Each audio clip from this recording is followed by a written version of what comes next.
Good morning. আজকের ব্লগটা এখান থেকেই শুরু করছি। কালকে রাত্রিবেলায় যেভাবে বৃষ্টি আর ঝড় শুরু হলো এক প্রকার ভয়ই পেয়ে গেছিলাম, প্রচণ্ড বৃষ্টি। যাই হোক, এখন সকালে ওয়েদার ঠিক আছে। যা গরম দুদিন ধরে প্রচণ্ড পড়েছিল সেটা থেকে মুক্তি পাওয়া গেছে, ঠান্ডা হয়ে গেছে ওয়েদার। আমি এখন একটু বাইরে এলাম, যে মাটিগুলো ভিজে তো ওই কত ঘাস ফাঁস আগাছা হয়েছে। এদিকে রান্না বসিয়ে দিয়েছি, ভাত ফাত বসিয়ে দিয়েছি। ভাবলাম ওটা হচ্ছে তো, হাতটা ফাঁকা আছে, এগুলো ঘাস ফাঁসগুলো একটুখানি তুলে দিই। তুলে ওগুলোই ফেলছিলাম, হলো। এবার যাই আবার রান্না করি। উনি ওইটা কি গাছ? কোনটা বলো? ওই বলছিলে একটা বনসাই মতন হয়েছে। হ্যাঁ বনসাই হয়েছে, দেখো এসো সামনে থেকে দেখো। বলবো গাছটা কি গাছ? এই যে এই দেখো, বট গাছের ঝুড়ির মতন, দেখেছো? ছোট ছোট ছোট ছোট ঝুড়ি। আমি এটা গাছটা অনেকদিন ধরেই রয়েছে, অনেকদিন ধরে মানে কি বছর খানেক হবে, খুব বেশি নয়। কিন্তু এই ঝুড়িটা আমি লক্ষ্য করিনি, ঝুড়িটা আমি কালকেই দেখলাম। এটা একটা প্লাস্টিকের বালতিতে ছোট বসানো, ওই একটা ভালো শক্ত বড় টব আনবো, বসাতে হবে। এইটা না ওই যে অমরদার বাড়ির থেকে অমরদার দাদা একদিন এসে, ওদের বোধহয় আছে, এসে জাস্ট এইটুকুনি একটা কাটিং বসিয়ে দিয়েছিল। তো বুঝতে পারিনি তখন কি গাছ। ঠিক আছে গাছ হচ্ছে, হোক, কোন তো নয়, তুলে দিই। হয়েছে, এই এখন দেখছি এরকম বরং ভাব, জানিও না কি গাছ। কালকে গুগল করে দেখলাম এটা একটা বনসাই। এবার তাই ভাবলাম যে এটাকে তাহলে একটা ভালো করে এবার ইয়ে করতে হবে, যত্ন নিতে হবে। এটা ওটা ট্রান্সফার করতে হবে অন্য কোথাও। অন্য কোথাও একটু ট্রান্সফার করতে হবে। চলো। মাটি যখন শক্ত হয়ে থাকে তখন তোলা যায় না। ঘাস ফাঁস আগাছা হলেও শিকড় কিন্তু অনেক নিচে মজবুত থাকে একদম। যেহেতু ভিজে মাটি, পট করে তুলে নেওয়া গেছে। চলো ঘরে যাই। শাক কাটছি, নোটে শাক হবে। সকালবেলা তাজা তাজা একেবারে নোটে শাক নিয়ে এসছে, কাটা হয়েই এসছে। এইটুকুনি কেটে এবার এটাকে জলে ভিজিয়ে দেবো। একটু জলে ভেজানো হবে, তারপর আবার গিয়ে চটকে ভালো করে ধোবো। ততক্ষণে একটু চা খেয়ে নেবো। কি বলছিস রিও? উনি তোমাকেই দেখছে। বক্তব্য আমাকে একটু দেখাও।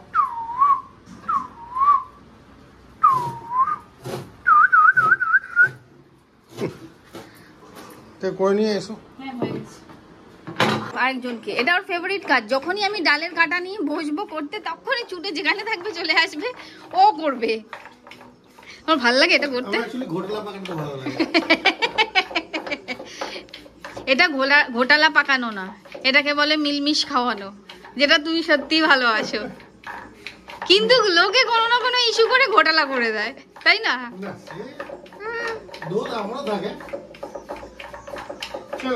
দেখি হয়ে গেছে না? ব্যাস। হ্যাঁ ফোটাবো। মুগ ডাল। যাই। কি হয়েছে? চিৎকার করছিস কেন? পেয়ারা খাবি? পেয়ারা খাবি রিও? এনে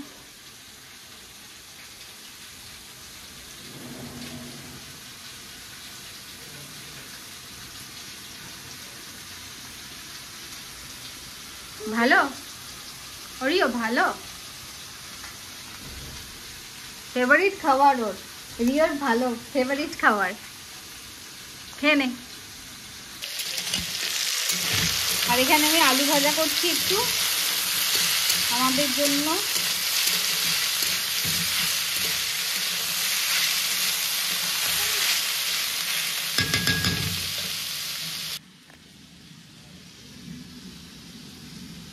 রোদ ওঠেনি, মেঘলা মেঘলা, কিন্তু তাও ভালো লাগছে, গরমটা নেই সেভাবে।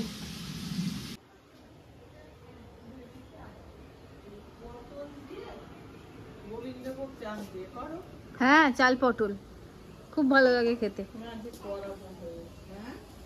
পটল দিয়ে গোবিন্দভোগ চাল। ও হ্যাঁ, আমি আগে করতাম তো।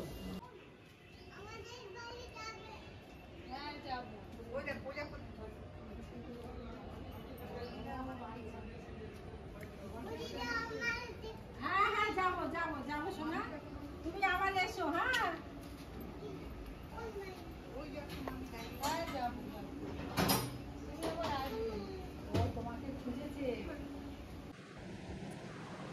রান্না বান্না সব কমপ্লিট। ও তো ডেলিভারি দিতে চলে গেছে। দিয়ে বোধহয় ফেরার সময় একটু বাজার করে নিয়ে আসবে। আর আমি একটু আমাদের জন্য এখন আলু ভাজা করছি, কালো জিরে, কারি পাতা, শুকনো লঙ্কা, কাঁচা লঙ্কা দিয়ে আলু ভাজাটা করছি। আর এই এরম আলু ভাজা করবে, আর না নামানোর আগে, এটা সাদা আলু ভাজাই, সাদা আলু ভাজা করবে, আর নামানোর আগে একটু ঘি দিয়ে দেবে, দারুণ লাগে খেতে, শুকনো ভাত দিয়ে মেখে খেতে দারুণ লাগে। তো এটাই করছি, আর বাকি সব রান্নাবান্না হয়েই গেছে। এবার তারপর বাকি সব কাজকর্মগুলো সারবো, ঘর ফর পরিষ্কার করবো। এখন দেখা যাক, কিন্তু খিদে পেয়ে গেছে। তুমি চা খাবে? ও এলে চা খাবো আমি। তুমি এখন কি রান্না করতেছো? আজকে ডিমের রেসিপি হচ্ছে, এগ কোরমা। তাও মাত্র 4খানা ডিম নিয়েছো? কত নেবো ডিম? কত লাগবে অযথা? 4খানা ডিম দিয়েই করছি, বেশি 6টা-7টা নিতে পারতাম। 6টা-7টা নিতে পারতাম। যাই হোক, রেসিপিটা করছি, আর এটার লিঙ্ক তোমরা দিয়ে দেবো। অবশ্যই তোমরা জানো কোথায় দেখতে পাবে, নব রান্নাঘর চ্যানেলে তোমরা কিন্তু এটা দেখতে পাবে। অবশ্যই দেখো, আর ভালো লাগলে একটা লাইক কমেন্ট শেয়ার করে দিও, যেটা আমি সবসময় বলে থাকি। করো না।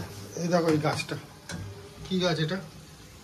টাইগার লিলি আর অরিগানো একসাথে বসানো। চলো বাইরে থেকে দেখাই। This one. এটা অরিগানো, এইটা আর এইটা টাইগার লিলি একসাথেই বসানো। এটা মা দিয়েছে পুরোটা সমেত। কিসে বসানো দেখো, কৌটো হাফ করে কাটা, এই যে মুখ যেখানে ঢাকনাটা লাগানো হয় সেই বসানটায়। কি রে, মিনির গলার ইয়েটা কোথায়? খুলে দিয়েছে বলে। আমিনি ওর বেল্ট গার্লফ্রেন্ডকে খুঁজতে বেরিয়েছে।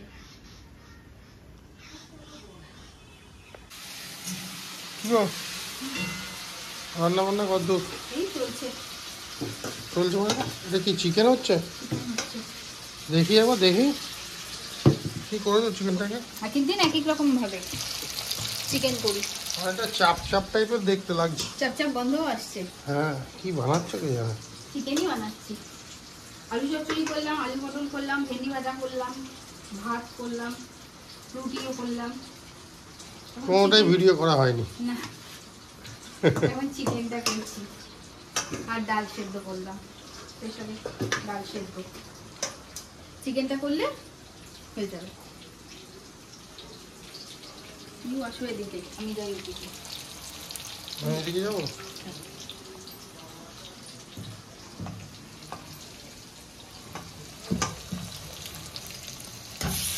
এই চিকেনটার একটা ব্যাপার আছে। বলে দাও তো রেসিপিটা। রেসিপিটা বলে দেবো? ইনফর্মটা বলে দাও। রেসিপি বলবো না বলো না। বলছি, শর্টে রেসিপি বলে দিচ্ছি। কিন্তু এটার ব্যাপারটা হলো, আমি এটা গ্রেভি করবো আজকে। এটা চাইলে গ্রেভি নাও করা যেতে পারে, জাস্ট এইভাবে এটাকে ম্যারিনেশন করে রেখে দিতে হবে। ম্যারিনেট করে বেশিক্ষণ রাখতে পারিনি, 10 মিনিটই করে রাখলাম। ম্যারিনেট করে রেখে দিতে হবে, করে দিয়ে এবার তোমরা চাইলে এটাকে সাদা তেল আর ঘি দিয়ে একসাথে করে একদম ভাজা ভাজা করবে, রোস্ট টাইপের, এটাও হতে পারে। আর আমি এটা আজকে গ্রেভি করবো। এই গ্রেভি কিছুই না, পেঁয়াজ, আদা, রসুন, কাঁচা লঙ্কা একসাথে বাটা আছে, টক দই আছে, আর যা বেসিক মশলাগুলো হয়, জিরে গুঁড়ো, ধনে গুঁড়ো, হলুদ, নুন, লঙ্কা গুঁড়ো, কাশ্মীরি লঙ্কা, টক দই আর কাঁচা লঙ্কা দেখতেই পাচ্ছ। আর অনেকগুলো রসুনের কোয়া নিয়ে একটু জাস্ট ছাড়ানোর পর আমি ছুরি দিয়ে বা হাত দিয়ে এরকম ভাবে প্রেস করেছি, যে ফেটে গেছে ওইটা।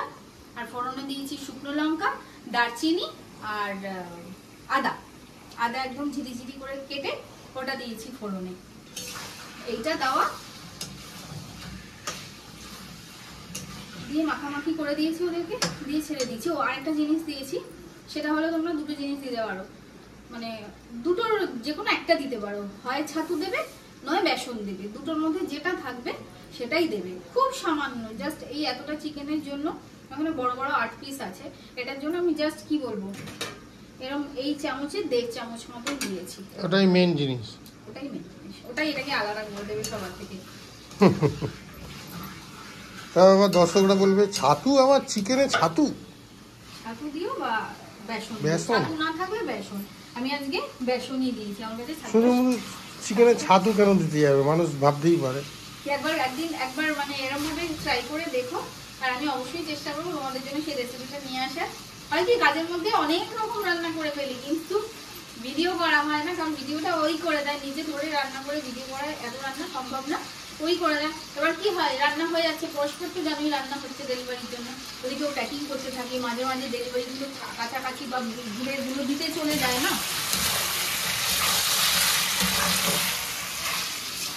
চলো রান্না বান্নাগুলো সারি। দেখো সরিষার তেল দিলাম। আর একজন বসে বসে ব্লগ দেখছে খাবার নিয়ে। মা কোথায়? কি করবো, তুমি আসেনি, মাও আসেনি। মা কি করছে? মা আবার কি করছে? মা যা করে, খাবার নিয়ে এসছি, মা এখন নিশ্চয়ই কিছু বেশি নিয়ে আসে, পুরো ধুতে গেছে, তাই করে বরাবর। এই দাঁড়াও, আমাদের- মাকে ডেকে নি বরঞ্চ। দেখো, আর আমাদের খাওয়া দাওয়া কি আছে একটু বলেও দিই। কি খাবার আছে আমাদের? ভাত, সকালের আলু ভাজা, আর ওই যে ডিমের কোরমা। ডিমের কোরমার রেসিপি করেছিলাম যেটা, সেটা আছে। আছে অনেক কিছুই, ডাল সেদ্ধ আছে, এটা তো মায়ের আলু চচ্চড়ি, ডাল সেদ্ধও আছে, আর একটু আলু পটল আছে, একটু আলু সেদ্ধ, আলু মানে একটু ডাল সেদ্ধ আর একটু আলু পটল, ওটা আমরা এই আলু ভাজার সাথে ভাতের সাথে খেয়ে নিয়ে তারপরে ডিমটা খাবো। মা আলু চচ্চড়ি এখন যদি না খায়, সকালে আবার 3 জনের মুড়ি দিয়ে আলু চচ্চড়ি হয়ে যাবে, খাবে না, কারণ এই ডাল সেদ্ধ হলে মা ওটা দিয়ে মুড়ি দিয়ে খেতে খুব ভালোবাসে। কি করছে, বাসন ধুচ্ছে না? জানি তো। আর ওইটা দেখাও। কোনটা? এই যে এটা মোটামুটি কম বেশি আমাদের থাকে, ম্যাক্সিমাম এটা থাকে এই ওদের। আর এখানে আরেকটা আছে, এখনো বের করিনি, এই দেখো। ওটা হচ্ছে ভয়ঙ্কর, সব থেকে ফেভারিট। সব থেকে ফেভারিট ছানার গজা, একদম কাটা মিষ্টি। তুমি এসো, খেতে বসবো তো, তোমার জন্য ওয়েট করছি তো। পছন্দ হয় না এত কাটা মিষ্টি, তোমার জন্য ওই জন্য একটাই এনেছি, আমাদের দুটো এনেছি। আমি আজকেই সকালে প্রতিজ্ঞা করলাম, জানো মিষ্টি খাবো না, সেই পুজোর সময় খাবো। মানে এমন ভঙ্গ করালো আমার প্রতিজ্ঞা, কি আর করা যাবে। চলো খেয়ে নাও, যাও যাও, তুমি বসে পড়ো। তোমরা সবাই খাওয়া দাওয়া সেরে ঘুমিয়ে পড়ো। Tata, good night. টাটা।